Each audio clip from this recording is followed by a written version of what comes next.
Es un gusto y un placer estar nuevamente compartiendo otro programa más de nuestro momento con él. En nombre de nuestro amado pastor Miguel Ángel Solórzano y su servidor Byron Solórzano, queremos darle la bienvenida a este tema tan maravilloso. Lo hemos estado desarrollando a lo largo de 2 programas, vamos por el tercero y esperamos que esto sirva para el crecimiento espiritual. Les pedimos que por favor le den like en Facebook o en YouTube a nuestra página de Dios tu Sanador. Y de verdad, si tienen alguna pregunta o algún concepto, pueden ahí dejar su pregunta y va a ser un gusto poder de alguna forma pedirle al Señor la sabiduría para poderla responder. Pastor. Amén. Un gusto saludarlos nuevamente y gracias al pastor Byron por la introducción, y quisiera hacer una breve oración para que iniciemos nuestro estudio. Dios Todopoderoso, te agradecemos este medio tan formidable de alcanzar a tantas personas para que puedan escuchar la palabra tuya, Señor, para que puedan conocer la sobrenaturalidad de tu pensamiento, para que puedan despertar un interés espiritual y no un interés en su mente natural.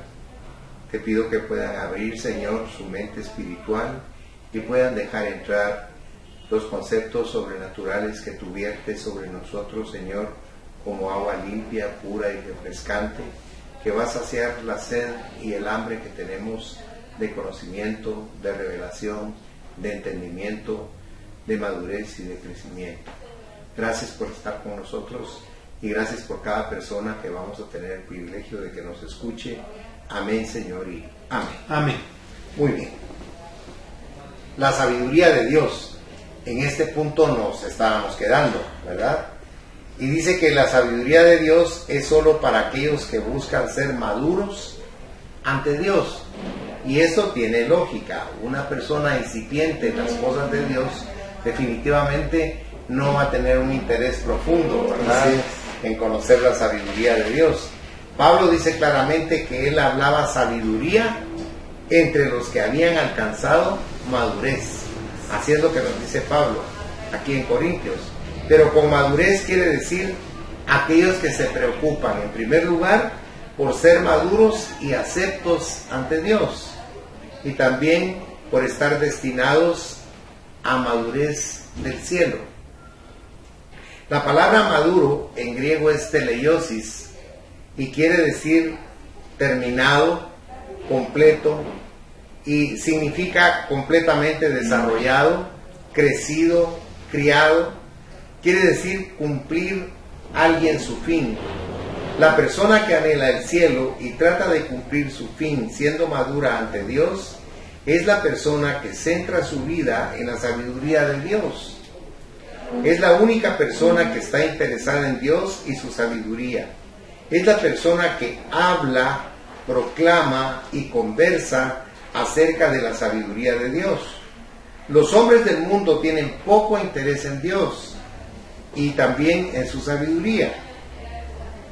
De tener interés alguno, pues yo creo que estarían buscando, Amén, a través de la palabra, escudriñar y conocer la sabiduría de Dios. O sea, desean vivir y andar como les place, no vivir y andar en la sabiduría de Dios. La sabiduría de Dios es locura para los que se pierden, pero para nosotros que tratamos de ser maduros, los que somos salvos, es el poder de Dios. Y pudiéramos leer en 1 Corintios 1, del 18 al 20. amén. Porque la palabra de la cruz es locura a los que se pierden, pero a los que se salvan, esto es, a nosotros, es poder de Dios. Pues está escrito: destruiré la sabiduría de los sabios y desecharé el entendimiento de los entendidos. ¿Dónde está el sabio? ¿Dónde está el escriba? ¿Dónde está el disputador de este siglo? ¿No ha enloquecido Dios la sabiduría del mundo? Así es. No ha, dice, enloquecido Dios la sabiduría del mundo, porque el mundo desecha totalmente a Dios, ¿verdad? Hay tantos filósofos, tantas personas librepensadoras que a Dios lo relegan totalmente a un plano de inexistencia, y a las personas que lo buscan como personas vacías. pero la realidad es que no conocen a Dios ni tienen idea de Dios. Dice el salmista, dice el necio en su corazón, no hay Dios. Pero gracias a Dios nosotros sabemos que hay un Dios de amor que nos escucha. En 1 Corintios 14:20 dice: hermanos, no seáis niños en el modo de pensar, sino sed niños en la malicia, pero maduros en el modo de pensar. Qué lindo, ¿verdad? Lindo. O sea, nota que aquí no está hablando de acción, sino de algo interno, ¿verdad? Que en nuestra manera de pensar no seamos maliciosos, sino que nuestra manera de pensar sea como la de un niño, con limpieza, con fe, con credibilidad, ¿verdad? En este tiempo, pastor, que la Biblia es atacada, siento yo, con mucha fuerza por los medios de comunicación. Hay un programa por ahí que quiere decirnos quién es Dios, y vemos a un famoso actor que viaja por todo el mundo y está haciendo un análisis muy serio, muy profesional de las diferentes religiones del mundo, pero eso es poner a Dios al nivel de Buda o a nivel de, si hablamos del Creador, no un Dios de religión, sino un Dios que está revelado en su palabra en la Biblia, y que veamos la Biblia como eso, como la palabra de ese Dios para nosotros, porque libros hay muchos y análisis, se han hecho cantidad de análisis sobre la Biblia, y siempre va a tener detractores la Biblia, pero un niño en la fe, en el sentido puro de la niñez, viene y acepta que esta es la Biblia, la palabra de Dios, y que Dios se revela, así se moleste quien se moleste, o no esté de acuerdo quien no esté de acuerdo, porque nosotros no tenemos nada en contra del que esté en desacuerdo con nuestro concepto, pero sí queremos dejar bien claro que lo que estamos hablando es una sabiduría del Dios creador, del Dios de la Biblia. Amén. Y creemos que la Biblia es la palabra de Dios. Amén. Absoluta. Así es. O sea, creemos en eso, ¿verdad? Y si por eso nos ve como locos, pues bueno, seremos locos para Dios. Nosotros lo alabamos por su palabra. Así es. Gloria a Dios. Gloria a Dios. Lo alabamos por su palabra porque es maravillosa. Si pudiéramos leer Romanos 1, 16 y 17.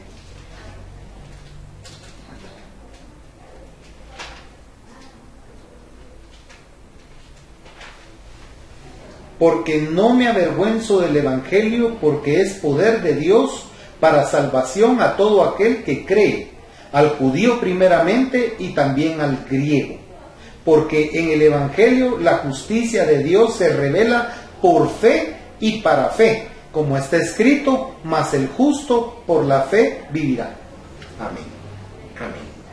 O sea, nosotros vivimos espiritualmente porque tenemos fe en un Dios espiritual, que envió a su Hijo para que se encarnara y que tomara nuestro lugar, para que seamos dignos de estar frente a Él a través del pago de nuestra maldad, de nuestros pecados, de nuestros errores, y los tomó sobre sí mismo y fue a la cruz con gozo por esa razón, para abrirnos a nosotros el velo y que pudiéramos entrar al lugar santísimo sin mayor preámbulo, y que podamos estar frente a Dios cada día, aún a pesar de que somos pecadores, como dice Romanos, ¿verdad? Que aún siendo pecadores, Cristo murió por nosotros, ¿verdad? Por ese amor tan lindo. Entonces, si termináramos leyendo Efesios 4:13, hasta que todos lleguemos a la unidad de la fe y del conocimiento del Hijo de Dios, un varón perfecto, a la medida de la estatura de la plenitud de Cristo.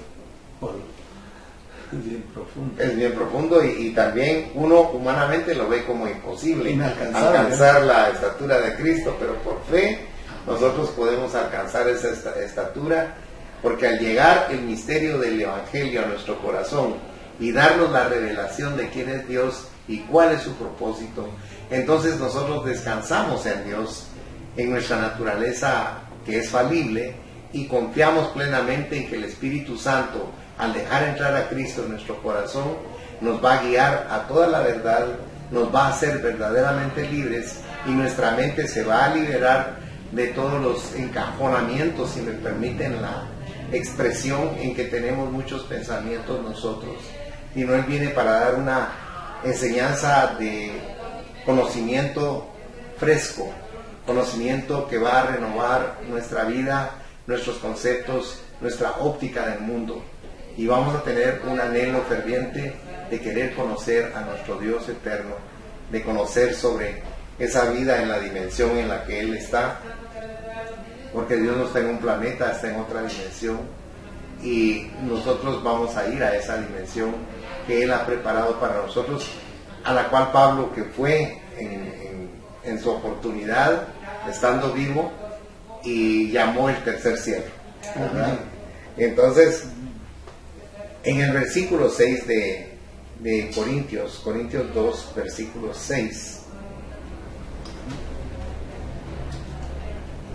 Primera de Corintios 2, versículo 6.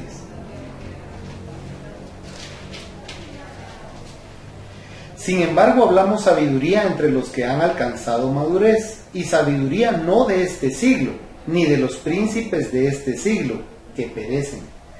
O sea, Pablo está tratando de decirnos a nosotros que nos está dando la revelación de una sabiduría que nosotros no conocemos. Recordemos que Pablo fue educado a los pies de un sabio judío que conocía perfectamente la filosofía griega, la cultura griega y la historia griega, y tomó ese conocimiento y lo depositó en Pablo y en su mente. Y Pablo tenía mucho conocimiento, no solo de lo que ordinariamente podía conocer una persona, sino que era un hombre muy agudo para investigar, al extremo de que él era religioso, pero con conocimiento. Él conocía la religión judía a fondo, y él lo declara en varias oportunidades. Fariseo de fariseos, dice él. Pero a pesar de todo ese conocimiento que él había adquirido, un conocimiento académico, un conocimiento general, de cultura general, un conocimiento específico de su religión, de su teología, a pesar de eso, él reconoce que era ignorante de esta sabiduría de Dios, la cual se manifiesta a través de los evangelios de Cristo. Entonces, la sabiduría de Dios no es la sabiduría de este mundo ni de sus príncipes. La palabra príncipe se refiere a todos los líderes del mundo, o sea, gobernantes, científicos, filósofos, educadores, jueces, ejecutivos y también religiosos. Se refiere a cualquiera con influencia, a cualquiera que piense en el mundo y la vida y que saque conclusiones serias sobre el propósito, significado e importancia de las cosas. Por ejemplo, si habláramos del pensamiento humano, del pensamiento del hombre, podríamos tomar brevemente un ejemplo como cuando Platón escribe utópicamente su libro La República, ¿verdad? En ese libro él pone de manifiesto, y digo utópico porque donde hay seres humanos casi siempre hay error, hay equivocación y hay injusticia. Pero él pretendía en su mente que hubiera un lugar de felicidad, de armonía, de conocimiento, de distribución de la riqueza, justicia, qué sé yo, de tantas cosas, ¿verdad? Pero si ustedes notan, se queda todo en un pensamiento filosófico. Aún el mismo comunismo dialéctico, cuando uno lo ve en teoría es una maravilla, pero cuando ya entra en la práctica, bueno, es un fracaso, ¿verdad? Y eso está a los ojos de todos. Don Fidel Castro se volvió la antítesis de sí mismo, ¿verdad? Porque él llevaba un principio cuando llegó ahí y al final el poder lo corrompió, ¿verdad? Lo corrompió y se volvió peor de lo que él había supuestamente. Conquistó su conquista. Así es. Pero porque desconocen esta sabiduría de Dios y la menosprecian. Ahora, lo primero que vamos a ver, ¿qué es la sabiduría del mundo y de sus príncipes? La sabiduría del mundo comprende muchos métodos de hallar la verdad y el significado de la vida, muchos métodos para resolver los problemas terribles y asoladores del mal y la muerte en el mundo, y una ojeada a los estilos de vida, religiones, filosofías y psicologías de la vida de inmediato manifiestan la sabiduría del mundo. Sin embargo, la sabiduría del mundo y de sus príncipes se resume a dos posiciones primordiales. La primera, que la sabiduría del mundo dice que no hay Dios. Él no existe. Hace mucho tiempo, tanto como se pueda recordar, algo, un elemento, una molécula, un átomo o gas apareció. ¿De dónde? ¿Por qué fuerza? ¿Bajo qué condición? No había nada. No existía lugar, ni fuerza, ni condiciones. El primer algo sencillamente apareció de la nada, y a partir de ese primer algo, los mundos del cielo y la tierra evolucionaron con sus formas de vida. Por consiguiente, nos encontramos aquí en la tierra vivos tras haber sobrevivido la lucha. Nuestra misión es hacer todo cuanto podamos por vencer todas las fuerzas del mal y construir el mejor mundo que podamos. El destino del hombre se encuentra en sus propias manos. O sea, esta es una tesis de lo que estamos platicando en este momento de la sabiduría del mundo. Pero nosotros sabemos que eso no es así. Solo nuestro ojo tiene tantos componentes que nosotros ni siquiera nos lo podemos imaginar. Sin embargo, ¿quién se pone a estudiar un ojo, verdad? O sea, si tú te das cuenta, el hombre tiende a tener sus propias tesis de la vida, su propia filosofía, su propia manera de decir, es que yo lo veo a mi modo, ¿verdad? A mi manera. Y realmente debemos dejar ese egoísmo y pensar como Dios nos lo plantea. Dios no coarta nuestra libertad de pensamiento. Al contrario, Él quiere que tengamos más pensamiento, más libertad y una mente más amplia para considerar y ver las circunstancias que nos rodean, pero basándonos en la revelación que Él nos da a través de su palabra de lo que es el concepto vida. Por ejemplo, cuando Él dice en Juan 8:32 dice el Señor, y conoceréis la verdad y la verdad os hará libres. Y alguien escucha eso y dice, bueno, ¿qué verdad y qué libertad si yo soy libre? Pero nosotros no somos libres. Tenemos una serie de ataduras en nuestro corazón, en nuestros pensamientos, en nuestras formas de plantearnos la vida. Y pensar que solo es un mundo material, creo que se queda corto, porque hay algo más allá, y todos lo saben, que hay algo más allá. Unos lo expliquen de un modo o de otro, pero nosotros sabemos que es Dios, nosotros sabemos que fue Dios el creador. Hay una persona que creó, que diseñó, que ha hecho todo lo que existe, lo que vemos y, como dice la palabra, aún lo que no vemos. Sí. Porque hay cosas que ojo no vio, ni oído vio, ni han subido en corazón de hombre, que dice Dios ha preparado, pero es para los que lo aman y lo buscan, ¿verdad? Y se van a asombrar, nos vamos a asombrar cuando veamos esas cosas que Él ha preparado, porque no alcanza nuestra mente a llegar hasta esa meta. La segunda tesis es que la sabiduría del mundo dice que no puede, que puede que exista Dios, dice. Pero puede que no exista también. No podemos saberlo con seguridad. Si existe verdaderamente, se encuentra tan lejos y distante que los hombres se encuentran a su propia merced. Dios no tiene interés en el mundo. Nuestra misión es vencer al mal y las fuerzas negativas de la vida por medio de la ciencia, la tecnología, la educación y la religión del esfuerzo humano.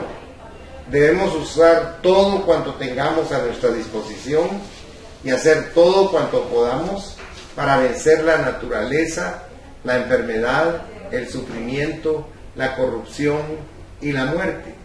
Debemos llevar una vida que sea tan legal y plena como sea posible. Si por casualidad existe un Dios, Él esperaría que hiciéramos eso. Esta es la otra tesis que tienen estas personas. Pero observemos aquí la palabra mundo. En griego es aionos y quiere decir esta era.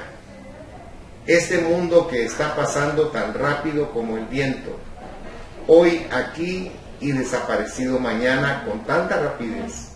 La sabiduría del mundo y de sus príncipes está hoy aquí y desaparecida mañana.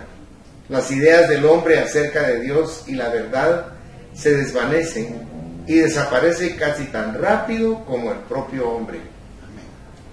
Note la palabra perecen. Quiere decir que la sabiduría de los príncipes del mundo perece, se vuelve nada. Su sabiduría se compara con nada, con lo no existente, y toda su sabiduría desaparecerá y dejará de existir. Mire qué interesante esto, que toda esta sabiduría del mundo está cambiando, y eso lo podemos nosotros establecer con la historia secular. Ahí nos podemos poner a pensar, por ejemplo, cuando creían que la tierra era plana como esta mesa, ¿verdad? Por elefantes o en cadenas. O sea, era una serie de conocimientos que se tenían.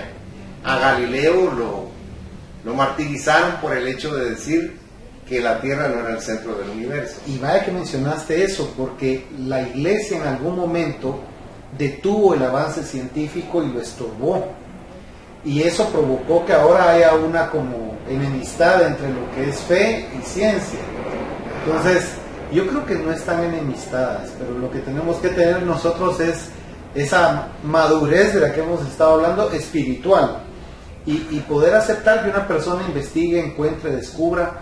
Pero si algo que acabas de decir me suena a mí mucho en la cabeza es que la sabiduría del hombre evoluciona, cambia. Lo que era una verdad hace 100 y pico de años, hoy descubrieron que no era la verdad, sino que ahora es otra la verdad, porque la ciencia sigue descubriendo y sigue evolucionando. Pero Dios dice que es el mismo de ayer, de hoy y de siempre. Podríamos pensar, si fuera una ecuación, Dios es la constante. Lo que no va a cambiar nunca, y nos da un parámetro para poder llegar a la verdad, y es Él. Así es. Entonces, yo así lo veo, pastor. Yo siento que no es que esté peleada la iglesia con la ciencia, es que el que cree en algo debe creer, y el que no crea en Dios, pues está bien. Si algún día Dios ilumina su corazón, qué bueno, pero si no, no estamos peleando, no son enemigos, como la iglesia en algún momento los vio como enemigos de la fe, ¿verdad? Como que iban a destruir las tesis o los principios de fe que existían, pero eso no es así. La ciencia ha venido a confirmar muchas veces lo que la palabra de Dios dice, ¿verdad? Una ciencia, la arqueología, la arqueología ha demostrado muchos lugares bíblicos que se consideraban ficticios, Ur de los Caldeos, de una serie de ciudades que ahora vienen a confirmar que lo que la Biblia dice sí era cierto. Personajes que se mencionan ahí, que no necesariamente eran del pueblo de Dios, resulta que sí existieron. Y la arqueología y la historia demuestran que la Biblia dijo la verdad. Siempre la ha dicho. Gloria a Dios. Eso es bien importante.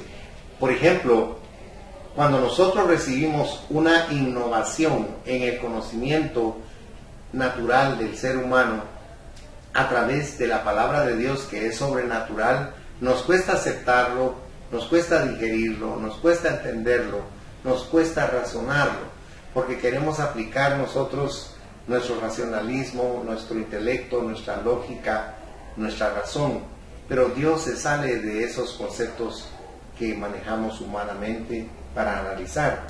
Ahora, por ejemplo, a principios de 1900 del siglo pasado, hubo un médico que se interesó mucho en el hecho de que en los partos moría la madre o moría el niño o morían los dos, y no sabían por qué razón era que estaba aconteciendo esto. En Europa se dio este caso, creo yo, y el médico, no recuerdo el nombre, pero es un caso real, y este médico propuso a los demás médicos que esto estaba aconteciendo porque ellos no se lavaban las manos. No había una asepsia. Tenían que tener una higiene especial porque estaban tratando con algo tan delicado como es el aparato reproductor de una mujer. Y lo que hicieron fue desaforarlo como médico y rechazarlo.